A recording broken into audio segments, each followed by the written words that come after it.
and they are currently the chairperson of Cultural Department at University of Delhi.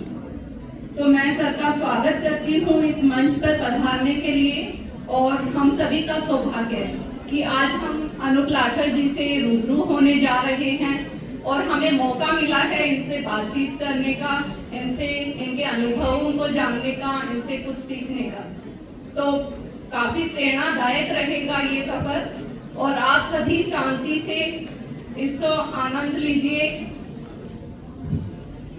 मैं sir के बारे में आपको एक बात बताना चाहूंगी कि सर करंटली डीयू में हेड हैं, चेयरपर्सन, बट उससे पहले केयू में sir youth and cultural department के चेयरपर्सन रहे हैं। और रत्नावली सबने सुना होगा, तो रत्नावली के लिए जो सर ने कार्य किया है, या ओवरऑल हम कहें कि जो हरियाणवी कल्चर है, तो इनका जनक यदि मैं अनुप लाठर जी को कहूं तो कुछ अतिशयोक्ति नहीं रहेगा। तो मैं उन्हें अनुरोध करती हूं कि तालियां बजाकर हमारे मुख्य अतिथि सेशन के इनका स्वागत कीजिए आप सभी।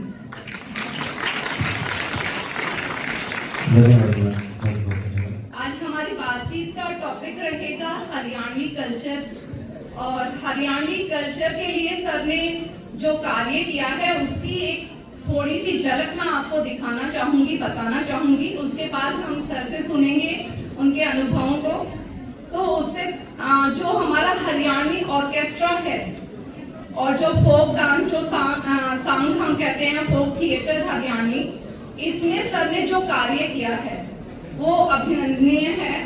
तो सर ने जो सभी के लिए, जैसे ऑर्केस्ट्रा यूथ फेस्टिवल में इंट्रोड्यूस सर की बदौलत हुआ है, बट उससे भी बड़ा जो कार्य रहा है वो गर्ल्स को लेकर रहा है कि गर्ल्स सांग के ऑडियंस भी स्वीकार नहीं करते थे हमारे हरियाणा में, कि गर्ल्स बीइंग एन ऑडियंस वो सांग को देख सके, सुन सके, ऐसी स्वीकृति नहीं थी समाज में।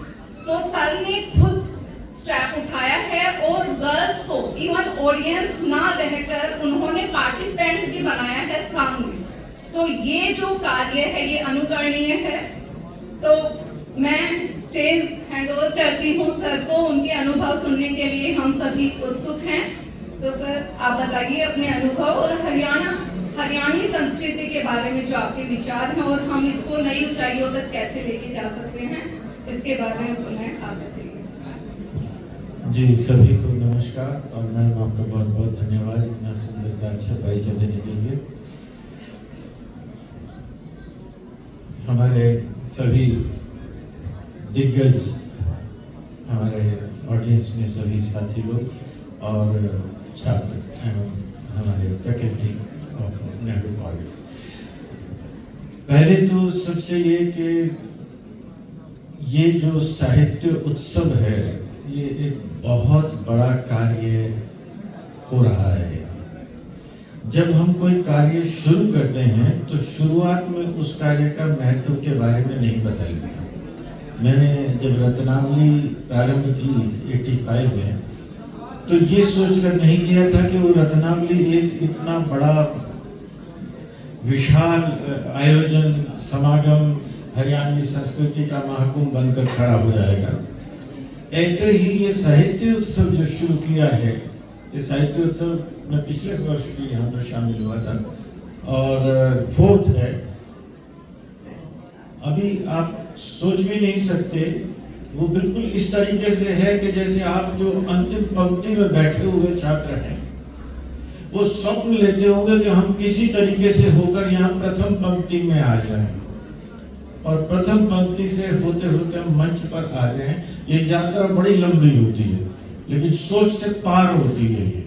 लेकिन जिस दिन आप सोचने लग जाते हैं और उसको क्रियान्वित करते हैं, तो आप अपने आप धीरे धीरे उस प्रथम पंक्ति में भी और मंच पर भी पहुंच जाते हैं। ऐसे ही ये जो साहित्य उत्सव है, शुरुआत है, ये कहाँ तक पहुंचेगा, ये कैसे साहित्य का महाकुंभ बनेगा, यात्रा बड़ी लंबी है। लेकिन इस यज्ञ में आप भी आहुति डालने आए हैं। ये प्रदेश का आने वाले समय में एक बहुत बड़ा साहित्य उत्सव होगा, और ये यज्ञ होगा, उस यज्ञ में आप आज अपनी अपनी आहुति डाल रहे हैं, ये बहुत महत्वपूर्ण है। इसलिए आप सहभागी हैं और 3 दिन ऐसे ही शामिल रहेंगे।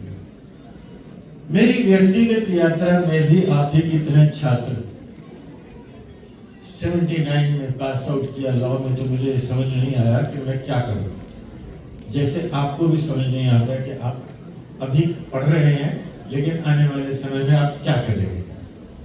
बहुत कम ऐसे छात्र होते हैं जिनका टारगेट होता है कि जीवन में वो क्या बनेंगे, और वो बन जाते हैं। मैं एक अत्यंत विभिन्न स्वभाव का व्यक्तित्व रहा हूँ। स्वच्छंद मलंग जब जी में आया वो किया। वो यात्रा मेरी मुझे कहाँ ले गई मुझे नहीं मालूम। मुझे आज भी नहीं मालूम कि मैं जहाँ आज पहुँचा हूँ वो मेरी जिसे कहें कि मेरी वो आखिरी सीमा है या कहाँ है, कह नहीं सकता। लेकिन समय आया, मैं लॉ करने के बाद सभी सोच रहे थे कि अच्छा इंटेलिजेंट है, कॉन्वेंट एजुकेटेड है, सैनिक स्कूल से पढ़ा है, कॉम्पिटिशन में अच्छा कर लेगा, और घर वालों की होती है कि सिविल सर्विसेज में जाएगा, या उस समय बैंकिंग का भी पीओ ये सब चीज़ें हुआ करती, वो जुडिशरी में जाएंगे। वो सब छोड़कर थिएटर डिपार्टमेंट ज्वाइन करेंगे। और उस समय थिएटर का कुछ ऐसा था कि जब बताते थे क्या करते हो, हम कहते थिएटर करते हैं, तो लोगों को ये होता था क्या मतलब सिनेमा हॉल में लगे हो। हम कहते नहीं, सिनेमा हॉल में नहीं लगे, थिएटर करते हैं। अच्छा, पब्लिक रिलेशन में। इस 2 चीज़ों के अलावा कोई यात्रा नहीं होती। लेकिन मैं उसी यात्रा में अमेरिका गया, पंजाबी थिएटर में, और 6 महीने में अमेरिका और कनाडा में 75 पंजाबी के परफॉर्मेंसेस पंजाबी थिएटर में मैंने वहां पर किए। और उसमें पंजाब के चुनिंदा एक से एक बढ़कर जो आर्टिस्ट थे उस समय के वो सब उसमें ग्रुप में शामिल थे। और आज तक के पंजाबी नाटक के इतिहास में वो सबसे बड़ी प्रोडक्शन थी। आज भी उससे उतनी बड़ी प्रोडक्शन और कोई नहीं रही। लेकिन उस समय मैं ये सब आपको क्यों बता रहा हूँ कि जो आगे अभी मैं साहित्य और इतिहास के उसमें पहलू में लेकर जाऊंगा, वो मेरी कहाँ से शुरू हुई और आपकी कैसे शुरू हो सकती है, उसे आप रिलेट करिएगा। तो मुझे जब वो पंजाबी का नाटक मिला तो मैं ही एक नॉन पंजाबी स्पीकिंग आर्टिस्ट था। बाकी सारे उसमें पंजाब के फेमस आर्टिस्ट थे और अकेला मैं नॉन पंजाबी स्पीकिंग था। तो मुझे जब वो हिंदी में स्क्रिप्ट दी गई तो उस पर लिखा, मैं पढ़ता तो उसमें लिखा होता चाहुंदे साहनू तुहानू, तो वो मेरा मजाक उड़ाते सारे कि कैसे पंजाबी बोलते, कहते कि ठो फड़ के ले आए लो। तो 2 दिन बाद मैंने उनसे कहा कि मुझे ना गुरमुखी में स्क्रिप्ट दीजिएगा। मैंने 2 कायदे लाया, अखबार पढ़ना, नया ज़माना उस समय अखबार आता था, और वो गुरमुखी सीखनी शुरू की। मेरी जिज्ञासा बढ़ी कि ये जो नाटक हो रहा है ऐतिहासिक पंजाब का, मैं अपने प्रदेश का भी तो इतिहास जानूं। और क्योंकि वो हम तैयारी चंडीगढ़ कर रहे थे, तो पंजाब यूनिवर्सिटी के जितनी भी लाइब्रेरी में हरियाणा या पंजाब से related history, art and culture की जो भी अवेलेबिलिटी थी, मैंने वो सारे पढ़ मारे। फिर चंडीगढ़ स्टेट लाइब्रेरी की जो वो थी, मैंने वो सारी बुक्स वहां पर पढ़वाई। इतने में रिहर्सल करते रहे, खाली टाइम में वो पढ़ते। हैरानी ये हुई कि जब वो पढ़ रहे थे तो उसमें कहीं हरियाणा के कल्चर और सिविलाइजेशन या और हिस्ट्री, उसके बारे में कोई जिक्र किसी भी किताब में नहीं था। चाहे वो हमारे लोक नाट्य परंपराओं हो, उसके ऊपर भी, लोक नृत्य के ऊपर, हमारे आर्ट, कल्चर, आर्किटेक्चर, हमारे ज्वेलरी, किसी के बारे में भी मैं आई एम टॉकिंग ऑफ 1981, उस समय तक हमारे यहाँ के बारे में कुछ भी नहीं था। तो मैंने वो जब पढ़ा, पढ़ने के बाद मुझे लगा कि मैं अमेरिका से वो सारा प्रोजेक्ट करके वापस आया, ये सोचकर कि मुझे हरियाणा में काम करना है, अपने कल्चर के लिए काम करना है, क्योंकि ये जा रहा है, दिख नहीं रहा, ये एल्युमिनियम की संस्कृति की तरह प्रयास कर जा रहा है। वो पढ़ते वक्त मुझे पता लगा कि अगर कल्चर का मूल होता है तो वो फोक थिएटर होता है।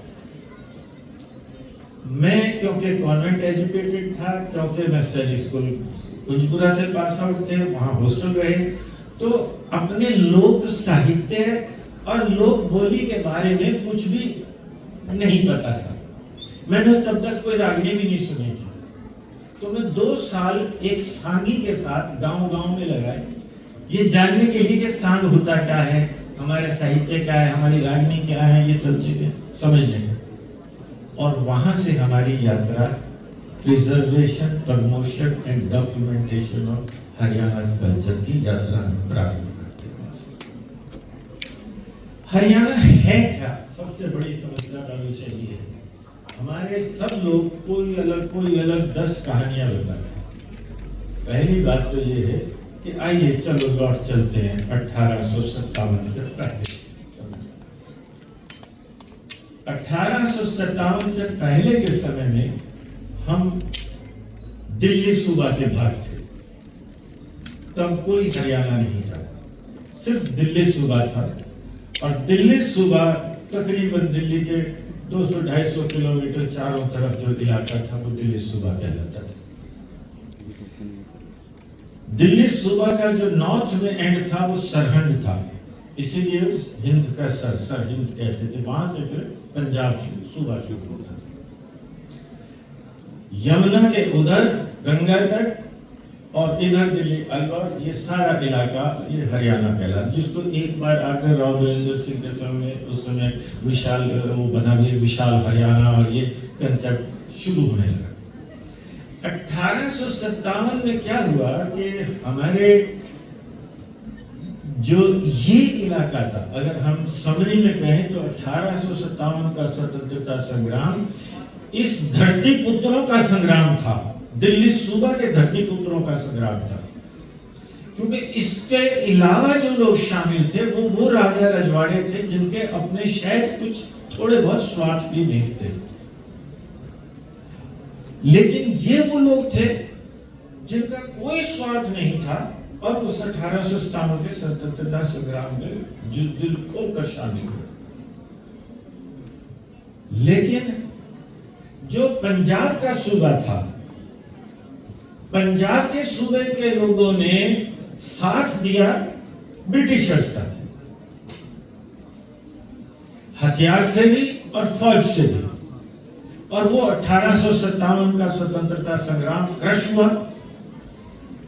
और क्रश होने के बाद हमें इस दिल्ली सूबे के लोगों को अलग अलग हिस्सों में तोड़ दिया गया। वो जो अलग अलग हिस्सों में तोड़ा गया, उसमें से जो आज हमारा ये हरियाणा का हिस्सा है, इस हिस्से को तोड़कर पंजाब के जो रूलर्स थे जिन्होंने समर्थन दिया था ब्रिटिशर्स का, उनको इनाम के तौर पर दे दिया गया और हम सजा याफ्ता हो गए। पंजाब के रूलर्स के दुगने लगान लागू हो गए, बहुत सी सजाएं हुई। और उसके बाद से ये हरियाणा प्रदेश, जिसके साहित्य के बारे में अभी जिक्र कर रहे थे कि साहित्य कैसा था, किस तरीके का था या नहीं था, हम उसके दूसरे कदम में अभी उसके पास आएंगे। लेकिन उससे पहले 1857 से अगले 100 साल बने तो जितनी भी डेवलपमेंट एजुकेशनल हुई वो पंजाब सूबे में हुई, या इस जो डिवाइडेड हरियाणा ये सारा दिल्ली सूबा था, इसमें कोई एजुकेशनल इंस्टीट्यूशंस नहीं खोले गए।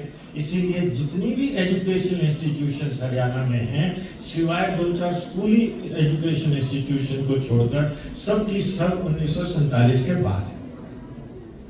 एस.ए. जैन कॉलेज अंबाला सिटी एक 1947 से पहले का है। ऐसे 2 एक और कॉलेज आपके रोहतक में कोई एक आधा कॉलेज है जो कि 1947 से पहले, नहीं तो उससे पहले के सभी पंजाब में 1875 में तो महिंद्रा कॉलेज पटियाला बना दिया जाता है, 1861 में ओरिएंटल कॉलेज लाहौर बना दिया जाता है, जो कि लेटर ऑन डेवलप होकर वो पंजाब यूनिवर्सिटी बनता है। लेकिन ये पूरा इलाका कोई शिक्षा नहीं थी, एजुकेशन थी, तो हम मेंटली, लिटरेरी और फाइनेंशियल तौर पर हम पंजाब के लोगों के और पंजाब रूलर्स के हम सबऑर्डिनेट हो गए। यहाँ तक कि जब हम कॉलेज में आए तो हमें हरियाणवी बोलने में समस्या होती थी मंच पर, क्योंकि कोई किसी को मौका नहीं मिलता था। हिंदी बोलता है तो मंच पर आएगा, हिंदी नहीं बोल पाता, हरियाणवी लहजा तो उसे मंच नहीं मिलता था। ये तो सब 1966 के बाद फिर ये सब चेंज होना शुरू हुआ और एनकरेजमेंट मिलनी शुरू हुई, तो सबका ये परिवर्तन आने लगा। अब आप कहें साहित्य का, हमें साहित्य के बारे में ना गिल्ट नहीं होना चाहिए। अभी जैसे गुलिया साहब ने बता रहे थे, सॉरी अपने कर्नल साहब बता रहे थे कि हमारा साहित्य का हुआ पहले ओरल था। हिंदी भाषा गूगल पे बेटे आदमी लोग सर्च करिएगा, हिंदी का प्रथम ग्रंथ कौन सा है और कब शुरू हुआ हिंदी। हम हरियाणवी की बात तो सोच रहे हैं कि नहीं है, लेकिन आप हिंदी का बताइए ना कब है। प्रथम ग्रंथ की बात करें तो बल्कि शायद सत्यार्थ प्रकाश स्वामी दयानंद ने 1876 या कौन से उस एरा में तब लिखा है, या उसके आसपास के ही उसमें जितने भी और ग्रंथ शुरू और किताबें शुरू होती हैं वो उसी दौर में है। और उसी दौर में हिंदी ही नहीं पूरे देश में अगर है तो चाहे मराठी लिटरेचर शुरू होती है तो वो भी उसी युग में शुरू होती है। आपके हर भाषाओं का वही एक शुरुआत है, लेकिन हमारा क्यों नहीं हो पाया? क्योंकि हम अभी सबऑर्डिनेट थे। गुरुमुखी, आपके लिए सरप्राइजिंग होगा कि गुरुमुखी 1861 में ओरिएंटल कॉलेज लाहौर में पहली बार ज्ञानी का कोर्स शुरू किया गया। ब्रिटिशर्स ने शुरू किया। वो क्यों किया? उनको लगा कि हमने तो ये सारा पूरा हरियाणा को सजा याफ्ता बनाया, इनको इनाम के तौर पे दे दिया, उसके बावजूद भी पुकार के लोग गए। उनका हमने सब कुछ तो दिया, इनको फिर ये क्यों बदले? तो ब्रिटिशर्स ने डिसाइड किया, let's create a separate nationality out of the Punjab rulers. और सेपरेट नेशनलिटी क्रिएट करने के लिए सबसे जरूरी होती है भाषा। तो उन्होंने कहा कि गुरुमुखी को लैंग्वेज के तौर पर क्रिएट किया जाए। और ओरिएंटल कॉलेज लाहौर में ज्ञानी का पहला कोर्स शुरू होता है। गवर्नमेंट की पॉलिसी है कि किसी भी शिक्षण संस्थान में, सरकारी में, कोई भी रिलीजन की किताब नहीं पढ़ाई जाएगी। लेकिन जब वहां ज्ञानी का कोर्स शुरू किया जाता है तो गुरुमुखी में कोई किताब ही नहीं थी। गुरुमुखी में कोई किताब ही नहीं थी तो सिर्फ एक किताब थी और वो थे गुरु ग्रंथ साहब। तो वहां पर वो गुरु ग्रंथ साहब पढ़ाए जाने लगा। और इसी वक्त जो गुरु ग्रंथ साहब पढ़ाया जाने लगा तो ज्ञानी का कोर्स है तो था तो गुरुमुखी, लेकिन वो ज्ञानी जैसे मौलाना हो जाते हैं ऐसे वो भाई क्रिएट हो गए। लिटनर उस टाइम डीपीआई पंजाब थे। लिटनर की कंप्लेंट होती है गवर्नर जनरल को कि जहां कोई बाइबल नहीं पढ़ाया जा सकता और गवर्नमेंट का रेगुलेशन है कि कोई रिलीजियस नहीं पढ़ाया जाएगा, वहां पर गुरु ग्रंथ कैसे पढ़ाया जाएगा? But his decision was overruled और उनको परमिट किया गया, क्योंकि गवर्नर जनरल और सीनियर रैंक में पता था उनको कि हाँ पढ़ने इनको सेपरेट नेशनलिटी क्रिएट करना है, इसलिए उनको एक्सक्यूज दिया। तो ये सब भाषाएं उसी समय की है, लेकिन हम क्योंकि 1966 तक भी सबऑर्डिनेट रहे तो हमारी भाषा नहीं बनी, अलग से नहीं बन पाए। लेकिन दुख हमें नहीं होना चाहिए, क्योंकि हिंदी जिन चार पायों पे खड़ी है और उन चार पायों को वो कभी इग्नोर करती है और कभी उनके सहारा लेकर क्लेम करती है। और वो कौन, किसके ऊपर खड़ी है? ब्रज के ऊपर खड़ी, हरियाणवी बोली के ऊपर खड़ी है, अवधी पे खड़ी है, भोजपुरी पे खड़ी, राजस्थानी पे खड़ी, इसी के ऊपर तो है। मुझे खुद हैरानी हुई कि हम अभी एक ग्रंथावली तैयार कर रहे हैं इंडियन प्रोवर्ब्स के ऊपर।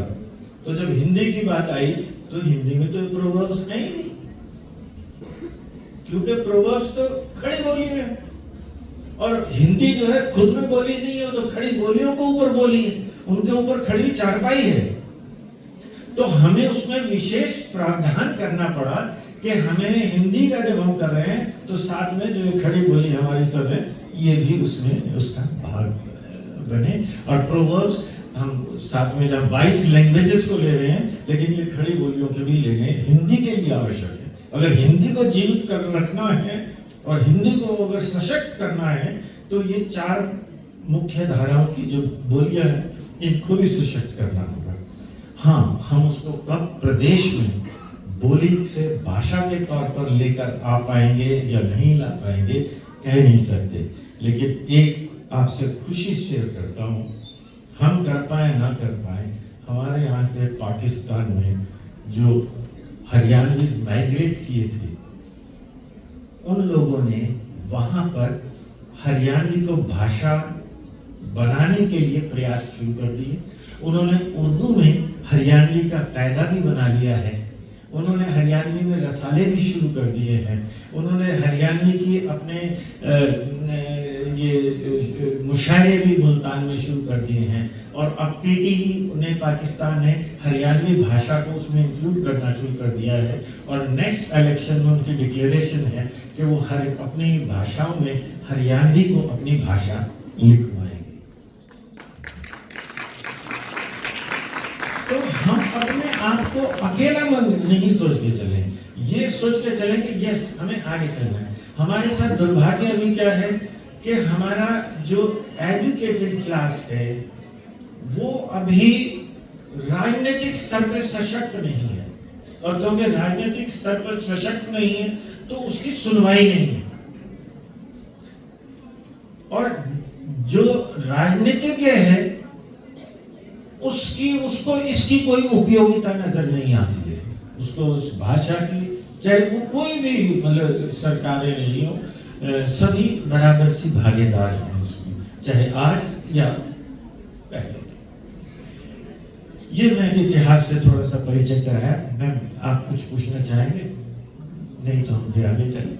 नहीं सर, काफी अच्छा, और आपको ही सुनना चाहेंगे दर्शक।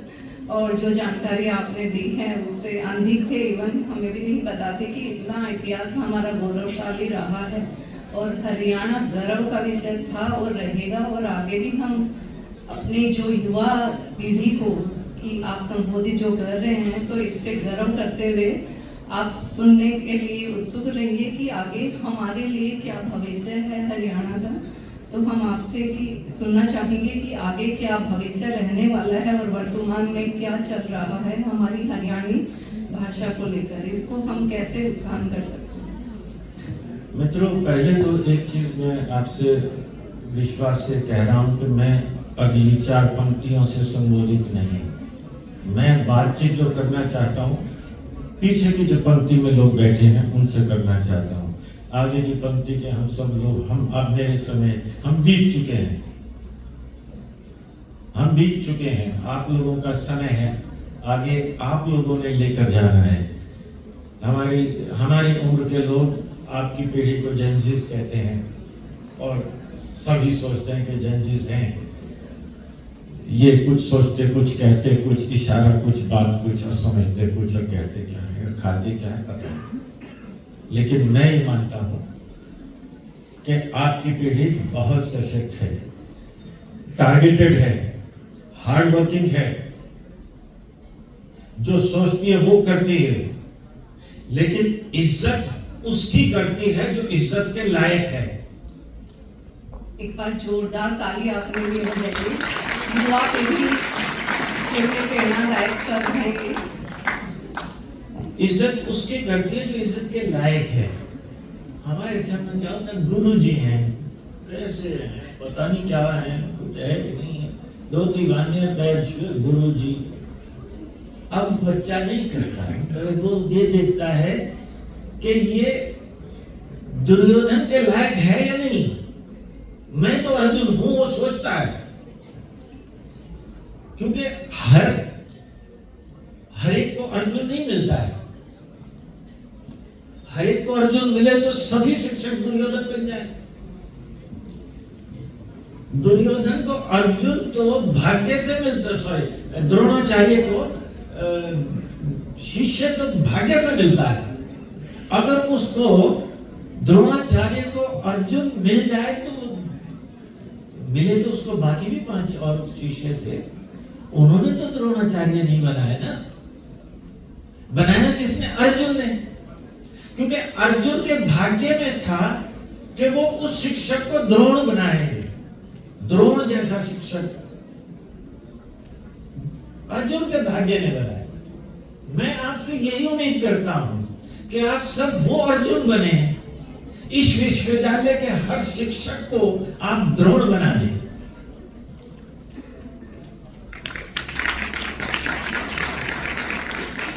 ये शिक्षक सर्वशक्तिमान हैं, इनमें वो ज्ञान है, इनमें वो सब पॉसिबिलिटीज हैं, इनमें वो सब डेडिकेशन है, लेकिन इनसे वो निकलवाना जो है आप अर्जुन का काम है।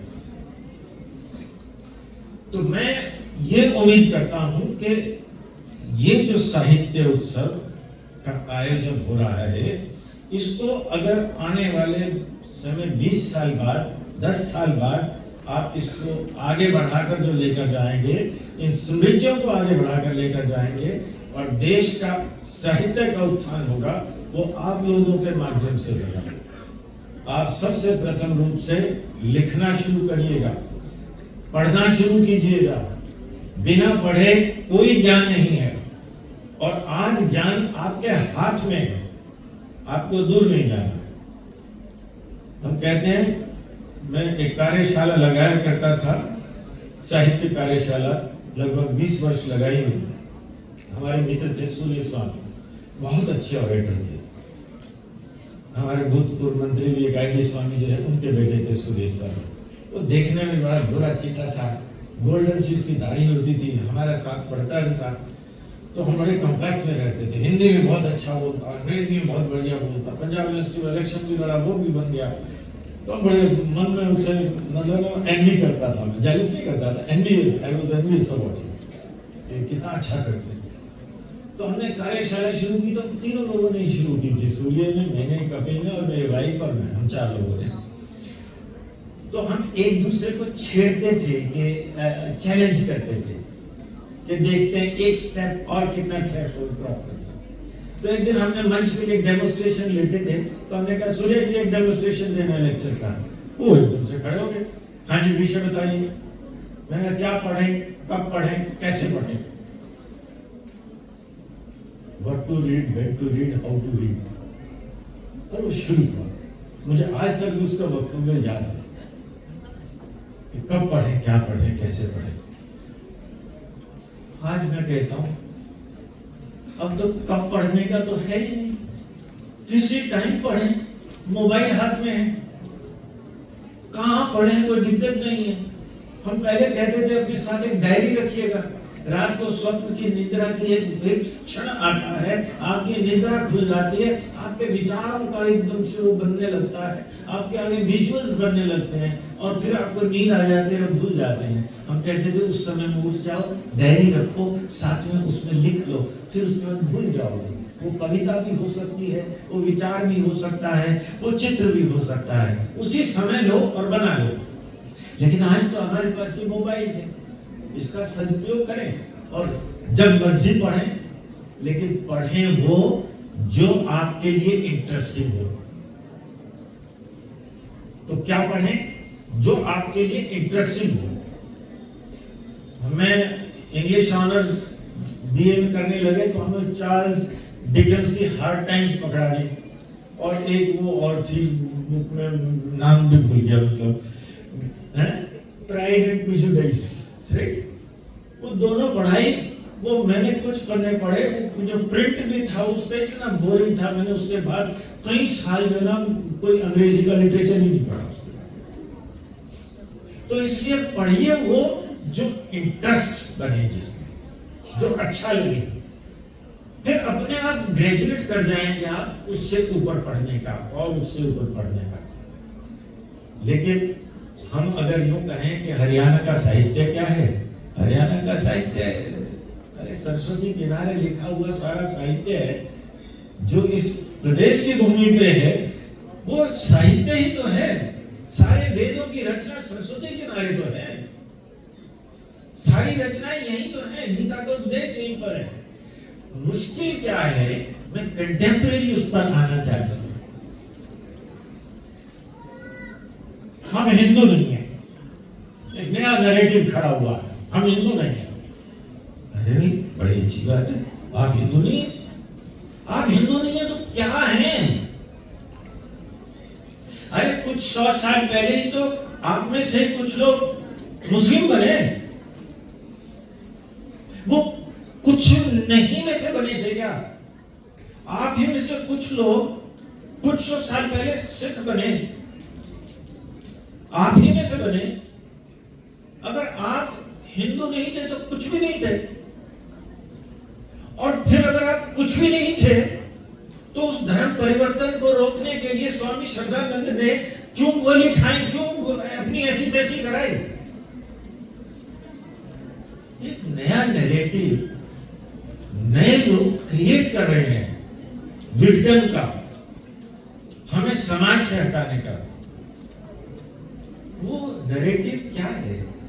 कि पहले तो आप सोचें कि एक छोटा सा पहाड़ से थोड़ी सी वो निकलता है तो चश्मा निकलता है, चश्मा जाकर नदी में मिलता है, नदी दरिया में मिलती है, दरिया फिर जाकर समुद्र में मिलता है, विशाल यात्रा हो जाती है। आप उसमें से निकाल दीजिएगा, वो रजवाहा बन जाएगा, रजवाहे से वो खान बन जाएगी, खान से बनकर खेत में हो गया, खत्म हो जाएगा। हम उस नैरेटिव में कि हम हिंदू नहीं है, हम उस यात्रा की ओर अग्रसर हैं कि हम अपने आने वाली पीढ़ियों के लिए रास्ते बंद कर रहे हैं। हम मुख्य धारा से निकाल कर उनको शमशान की ओर भेजने का प्रयास कर रहे हैं। ये नया नैरेटिव है जो खड़ा हो रहा है। आप उससे सचेत रहिएगा, उससे बचकर रहिएगा। हम हिंदू हैं, हम गर्व से कहें कि हम हिंदू हैं, और अगर हिंदू नहीं है, आप कहते हैं तो ना वो खेड़ा उसके, हम तो किसान खेती के, अरे किसान खेती तो कुम्हार वो अपना काम करता है, लोहार अपना लोहार काम करता है, किसान आप किसानी का काम करते हैं। विचार सोच तो वहां है, लेकिन उससे अगर अपने आप को डिटैच कर लेंगे तो आप अपने आप को समाप्त कर लेंगे, और समाप्त कर लेंगे तो फिर कहेंगे हमारा साहित्य ही नहीं। हम तो कर्म से नहीं, तो साहित्य तो वो छोड़ दिया हमने, अपने सारे वेदों की संरचना को हम ऑलरेडी डिसोन कर रहे हैं कि हमारा तो साहित्य है ही। हमारा साहित्य कैसे राजनीय इंसान है? साहित्य तो हमारे शास्त्र है जो इस धरा पर लिखे गए हैं, वो हमारे में से ही तो लोग थे। कोई इंपोर्ट होकर कोरिया से, जापान से, वहां से थोड़ी ना है। ये भी एक नैरेटिव एक और चल रहा है कि साहब ये जो आए थे ये तो थाईलैंड से यहाँ आए और यहाँ आकर अयोध्या बसाए। एक ऐसा नैरेटिव इस तरीके का भी चल रहा है। मतलब किसी भी तरीके से यहाँ से तोड़कर डिटैचमेंट के हमारा कुछ है नहीं। तो आज कंटेम्परेरी, मैं आज भी अभी जब आया तो एक मैंने ये पढ़ा बाय चांस, क्योंकि ये नैरेटिव से बचना जरूरी है, हमारे लिए खतरा है। ये लिखता है ना, हम जाट हैं, हिंदू नहीं हैं। अगर आप हिंदू नहीं हैं तो जाट कैसे हुए? तो जाट कैसे? कुछ तो हैं आप, मतलब आकाश में से पैदा प्रकट हो गए क्या? मतलब सारे विश्व में अलग अलग सोच हैं, अलग अलग धर्म हैं, अलग अलग विचार हैं, सिर्फ आप ही एक ऐसे जो विचार नहीं है, बस किसान। मेरी प्रार्थना है कि अपने आप को मुख्य धारा से रोकने का। लोग हैं राजनीतिक प्रयास कर रहे हैं, वो उनका राजनीतिक प्रयास है, राजनीतिक पैदा किसी तरीके से इससे हम सत्ता से जो पार्टीज हैं वो रूल कर रही हैं, वो अगर हिंदूवादी हो गई हैं या वो कुछ और हो गई हैं, तो हमें उससे दूर हटाने का बड़ा आसान तरीका है कि हम कहते हैं हम तो नहीं, हम हिंदू नहीं, तुम जाओ, तुम अपना खेल खेलो। लेकिन अगर ऐसा होगा तो हम दरिया बनने की बजाय हम रजवाहा बनकर रह जाएंगे और हमारा समापन होने की तैयारी में है। हम अपने आने वाली पीढ़ियों के भविष्य के साथ खेल रहे हैं, जिनको रोजगार चाहिए, जिनको उस मेन स्ट्रीम में आकर सब कुछ पॉसिबिलिटीज सामने दिखती। ठीक है, तो जैन जी और युवा पीढ़ी से सर यही कहना चाहते हैं कि अपनी जड़ों से जुड़े रहने का वक्त आ गया है, साजिशों में मत फंसिए। जब तक आप जड़ों से जुड़े रहेंगे तभी आप रिफाइंड होंगे। आगे आप रिफाइन कर सकते हो, बट जड़ों को मजबूती देते रहिए, उनसे दूरी बर्दाश्त नहीं होगी, अदरवाइज आप कुछ भी नहीं रह जाओगे, आपका अस्तित्व भी मिट जाएगा। सर के बारे में मैं एक कथन मैंने पढ़ा था कि इन्होंने जो पॉप म्यूजिक होता है, तो पहले रागिनी जैसे हरियाणवी में, तो उसमें मिश्रण जैसे हमारे में बर्दाश्त नहीं करते कि आप ये क्या कर रहे हो। सर ने रिफाइन किया था, मॉडिफाइड पॉप म्यूजिक इन्होंने इंट्रोड्यूस किया था, जो भी यूथ फेस्टिवल में प्ले भी हो रहा है, कॉम्पिटिशन भी हो रहे हैं उस पर।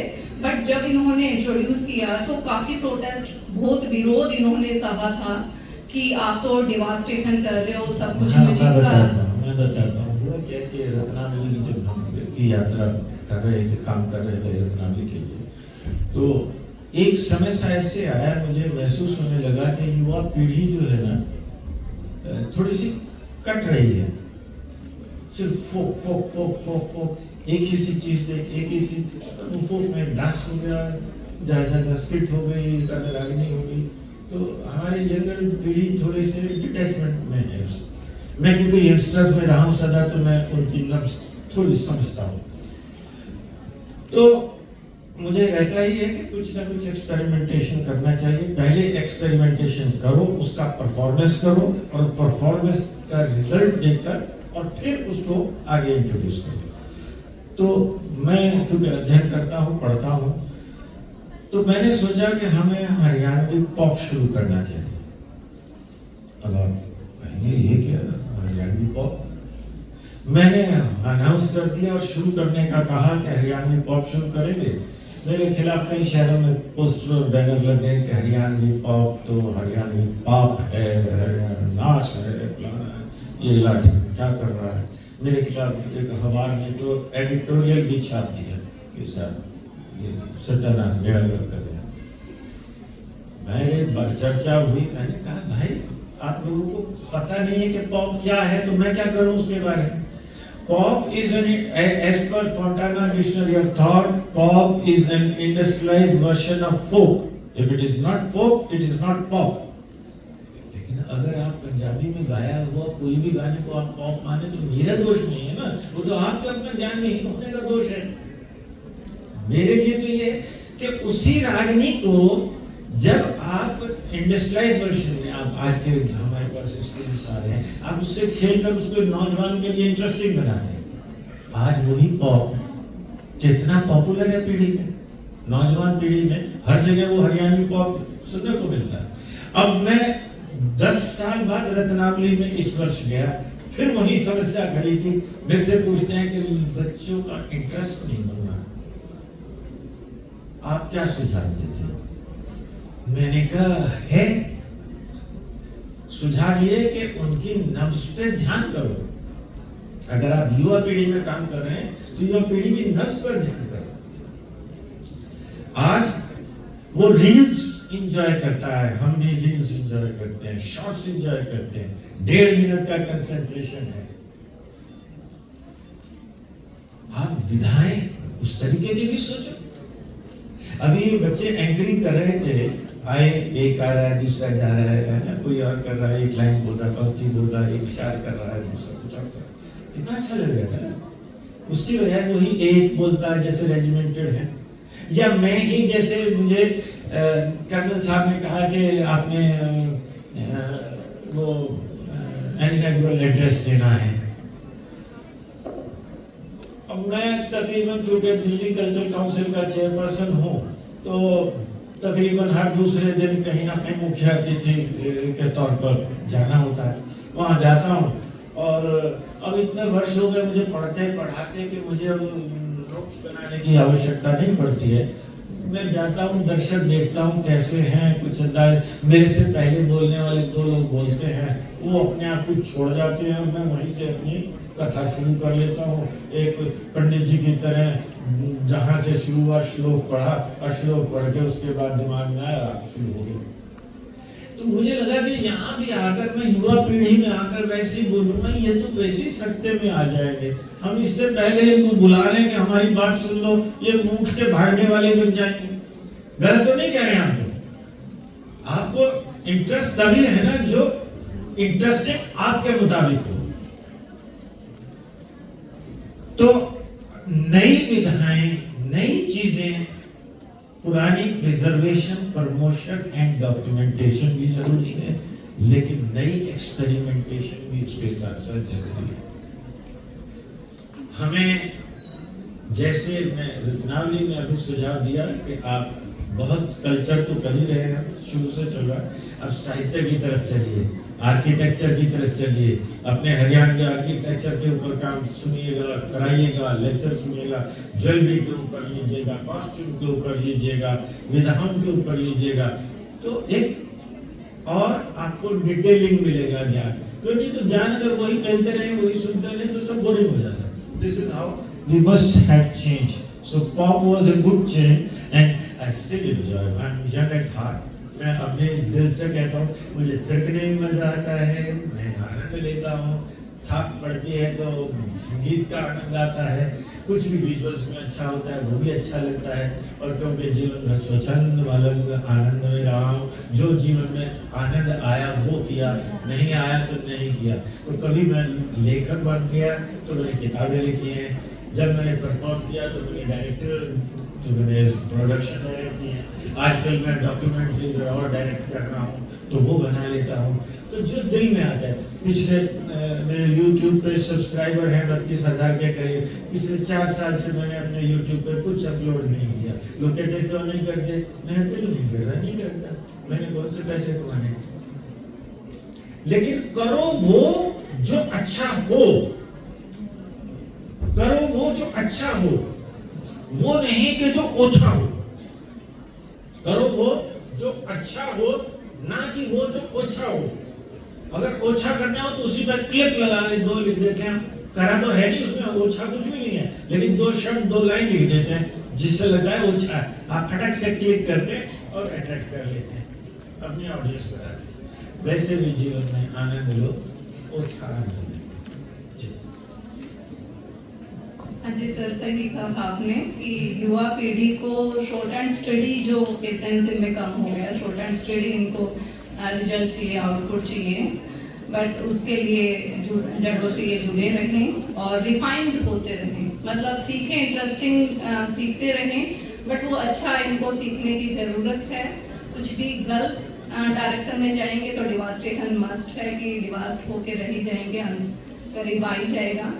तो उसी संदर्भ में मैं आपसे बात करना चाहूँगी कि भाषा को हम कैसे डिफाइन कर सकते हैं कि हरियाणवी जो है बोलना अभी भी इतना थोड़ा सा हेजिटेट करते हैं कि स्टेज पे कि हमसे हरियाणवी नहीं बोली जाएगी, हरियाणवी बोलना पसंद नहीं करते, जबकि स्वीट है, यदि इसको घरों में हम आसानी से बोल लेते हैं, बट स्टेज पे जो हेजिटेशन है, जब रिकॉन होगी तब का तो तब देखा जाएगा कि फ्यूचर क्या रहेगा, बट एक स्टेप इनिशिएटिव क्या रहेगा कि इसको हम स्टेज तक कैसे लेके आए, बच्चों के बीच में जो युवा पीढ़ी है उसमें इंटरेस्टिंग इसमें कैसे रखें कि वो इससे जुड़े रहें हरियाणवी से। पहले तो मैं अपने आप को थोड़ा सा अनफॉर्चुनेट पाता हूँ। अनफॉर्चुनेट क्यों पाता हूँ? आपको अपनी माँ से, आपको अपने माँ बोली से, दोनों से प्यार होना चाहिए और गर्व भी उसके ऊपर होना चाहिए। लेकिन उसके साथ साथ ये भी है कि अगर आप चाहते हैं कि आपकी माँ से कोई स्नेह रखें, आपकी माँ बोली से कोई स्नेह रखें, तो आपका भी कर्तव्य बनता है कि आप दूसरे की माँ से स्नेह रखें, उनको इज्जत दें, दूसरे की माँ बोली को भी इज्जत दें। हमारी समस्या ये है कि अगर मैं यहाँ रहता हूँ झज्जर में और या मैं रोहतक रहता हूँ, या मैं पानीपत में रहता हूँ, या करनाल रहता हूँ, या मैं यमुनानगर रहता हूँ, तो कहीं तो कड़े आ जाएगा, कहीं कठो आ जाएगा, कहीं किंग आ जाएगा, कहीं आ जाएगा, तो हम उसमें कहते हैं अभी तो है ही नहीं हमारा। नहीं, ये सब मिठास है, हरियाणवी भाषा की ये मिठास है कि हमारे थोड़ी थोड़ी दूरी के बाद चेंज होता है। तो हम उस सारे को ऑन करें। सिर्फ ये झज्जर में रहकर या मैं रोहतक में रहकर सिर्फ जो रोहतक की देश वाली है सिर्फ मैं उसी को अपनी हरियाणवी मानूं, नहीं, वो भी उतने ही हरियाणवी है। पहले तो ये, क्योंकि अपनी भाषा को विशाल बनाएंगे, संकीर्ण बनाएंगे तो हृदय रखेंगे तो छोटा हो जाएगा, छोटा हो जाएगा तो आप पावरफुल नहीं होंगे, पावरलेस हो जाएंगे। और जब आप पावरलेस हो जाएंगे तो आपको कभी भी आकर कोई भी 4 लोगों की भाषा ऐसी चर्चा कर रहे। अनफॉर्चुनेट क्यों हूं? क्योंकि मुझे शुरू से लेकर हॉस्टल का रहा। मेरे माँ बाप उस पीढ़ी के थे जो पंजाब से इतने इन्फ्लुएंस थे कि वो पढ़े भी पंजाब में। मेरी माँ भी जो है वो भी पंजाब में पढ़ी, हॉस्टल्स में रहकर पढ़ी। तो मैं हरियाणवी बोली अपनी इनहेरिट नहीं कर पाया। आज भी बोले ना जिक्र आप मेरे साथ बात करने लगे हो तो बैठे जब मारेंगे तो मैं हरियाणवी में बात करूँ, लेकिन जब डिस्कशन हो जाती है या चर्चा होती है तो I get into a different flow. Then मुझे लगता है मैं I be more comfortable in English या then I come down to Hindi. लेकिन जब स्वाद लेने की और बैठने की हो, वो घर में बैठे तो फिर जी करेंगे। तो गर्व तो संपन्नता से आता है। आपका समाज संपन्न होता चला जाएगा, आप अपने आप आपकी बोली इलीट हो जाएगी। डेंजल लिविंगस्टन की किताब है the Punjab caste. It was one of the first anthropological works done by Britishers in 1881 की वो पब्लिकेशन। डेंजल लिविंगस्टन जो है वो रेवेन्यू ऑफिसर होते थे। ही वाज असाइंड क्योंकि एंथ्रोपोलॉजिकल स्टडी इसलिए ब्रिटिशर्स ने की how to divide them and that was one way to create that anthropological study. उसमें डेंजल लिविंगस्टन लिखता है कि phulkari is the handiwork of Hindu Jats. ये 1881 की पब्लिकेशन में उसने डेंजल लिविंगस्टन ने क्लेम करा है। लेकिन क्यों कि 1857 के बाद हम उसके अंदर हो गए, वही प्रेशर हमारे संगीतकारों को वहां मिल गया तो पटियाला घराना पैदा हो गया। अरे पटियाला घराना कितने साल से पैदा हो गया? पटियाला खुद ही पैदा कब हुआ? पटियाला तो बसा ही तब जब बंदा बहादुर ने हमला सुनाम पे करा, सुनाम टूट गया। सुनाम टूटा तो पटियाला बसा, उससे पहले तो पट्टी वाला पटियाला शहर था ही नहीं। सुनाम टूटा तो पटियाला बसा। तो सुनाम और एक और वहीं पर कस्बा है तो इमीडिएटली वो बना ही था। अब अब्दाली के आते आते तक तो मतलब उसके आला के देश तक पकड़ लिए थे, 13-16 लाख रुपया देके फिर पीछा छुटा था। तो शहर था ही कहाँ? पटियाला घराना तो 1857 के बाद हमारे साजिंदे जब दूसरी उनमें चले गए प्रेशर के लिए तो ये घराने वहां बन गए, नहीं तो ये घराने तो यहाँ के। इसीलिए आज भी बड़े से बड़े संगीतकार जो पाकिस्तान में भी हैं और यहाँ भी हैं, सराय काले खां बना है, काले खां साहब भी हरियाणा से ही है। मेरी एक किताब है काल और ताल, उसका प्रस्ताव करना पढ़िएगा तो आपको पूरे सारे आर्टिस्ट जितने दिग्गज हैं आपको मिलेगा कि ये तो सारे यही के सुल्तान खान सारंगी वादक राजस्थान के थे। मेरे घर मेरे से मुलाकात उनकी हुई तो मैंने उनसे पूछा आप कहाँ से? कहते जी ओरिजिनली तो हम भी पानीपत के हैं, फिर पीढ़ी हमारी माइग्रेट करके उधर राजस्थान में चले गए। तो प्रेशर तो जब संपन्न होंगे तो वही हमारा फुलकारी पंजाब की हो गई। मक्की की सरसों का रोटी साग कौन खाता है? सारे मक्की की रोटी खाते हैं, सारे के सारे ज्वार बाजरे खाते हैं, है ना? वो मक्की की रोटी और सरसों का साग किसका फूड है? किसी से पूछ लो पूरे हिंदुस्तान में पंजाब का। क्योंकि जो संपन्न होगा वो उसकी ओनरशिप होगी। तो सबसे पहले हमें अगर अपनी भाषा को श्रेष्ठ बनाना है ना, तो श्रेष्ठ तो तभी बनेगी जब हम श्रेष्ठ ही बनेंगे, जब समाज में हम श्रेष्ठ ही बनेंगे तो हमारी भाषा। समय का भाव है और सेशन पूरा होने का निर्देश हमें पहुंच चुका है सर। हम काफ़ी कुछ आपसे सुनना चाहते थे, जानना चाहते थे, तो सभी युवा पीढ़ियों से मेरा अनुरोध है कि वो सर से जुड़िए और जानने के लिए इतना कुछ है। मल्टी टैलेंटेड हैं पर्सनैलिटी, आज हमारे यहाँ पहुँचे हैं और हमें रूबरू होने का इन्होंने मौका दिया, अपना कीमती समय निकाल कर ये यहाँ आए हैं, उसके लिए हार्दिक धन्यवाद सर। और सभी युवा पीढ़ी से जो एक संदेश मैं चाहूँगी सर देकर जाएं हमारी युवा पीढ़ी को, कि उनको भविष्य में हरियाणवी साहित्य को किस तरह से उसका उत्थान हो सकता है, वो आप सर प्लीज एक बार ड्रॉप करके दीजिए।